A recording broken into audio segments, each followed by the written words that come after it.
Salamat Ginoo kay ginatugyan sa tanan kay pasalamat in Jesus name. Amen. Amen. Agoy, datot.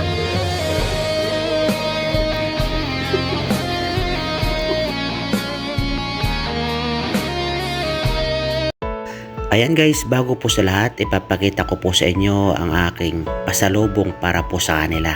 Pinaghandaan ko po ito para po maging masaya ang pag-uwi ko.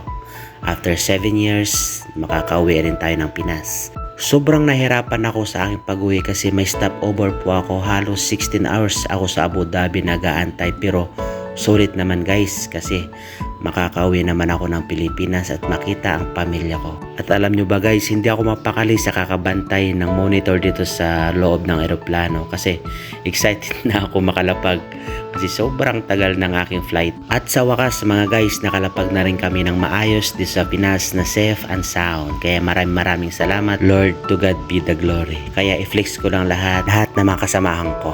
Kaya dumating na po kami ng Pinas. Nakarating na. Thank you Lord. At ito pa guys, nagulat po kami ng asawa ko kasi sinundo pa kami ng sasakyan ng asawa ng kuya ko para hiramin lang ang sasakyan ng kanilang amo para sunduin kami ng asawa ko sa airport. Kaya thank you Lord talaga. Hi guys. Napagod siya guys. Ano? Ito na kami. Antingki na kami. Nung dumating na po kami sa bahay ng kuya ko, kasabwat yung kuya ko at ang asawa niya. Kasi dali-dali po kami pumasok. Ayan, pasayaw-sayaw pa yan kasi excited na makita sila. Dito na sila guys kasi dito na sila. Dito na sila nanay. Dito ka sa kwarto. Surprise! Hindi natin ang reaksyon ng nanay tatay. Hindi ko alam kung anong nararamdaman ko kasi sobrang excited ako makita sila lahat. After 7 years, nakauwi rin tayo. At magiging sulit ang aking ginawang prank para po sa kanilang lahat. At sinimulan na po nila ang magdasal kasi sabi ko sa kuya ko, maghanda kayo ng mga pagkain kahit ilang putahe lang. Kaya sabi ko, anniversary nyo dalawa para maniwala sila na totoo nga na anniversary nyo para hindi sila magtataka kung bakit may handaan dyan. Kasi bago ako umuwi, nakaplano na to.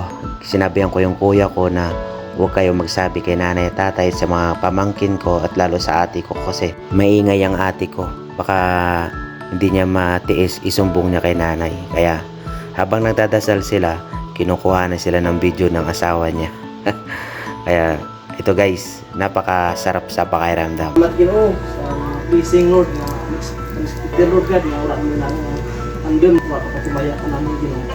Ginoo siya dapat matulong na sa pangwayan Ginoo sa kaya pasalamat in Jesus name. Amen. Amen. Agoy, datot.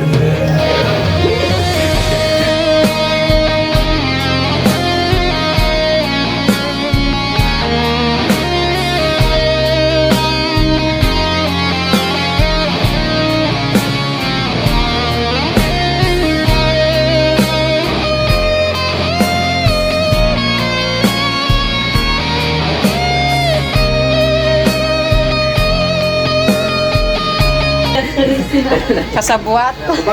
Kasabwat.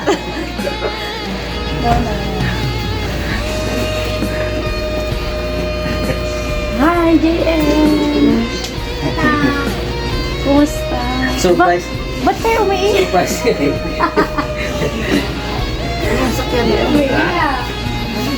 Ang bala na mo, pick up na tugi na. Dabat. Dito niyo pa kayo kanina? Success po ang aking nagawang prank para po sa kanila. Kaya maraming salamat po sa panonood ng aking video. Kakain na po kami. Maraming salamat po sa lahat ng mga blessing na natanggap natin. To God be the glory.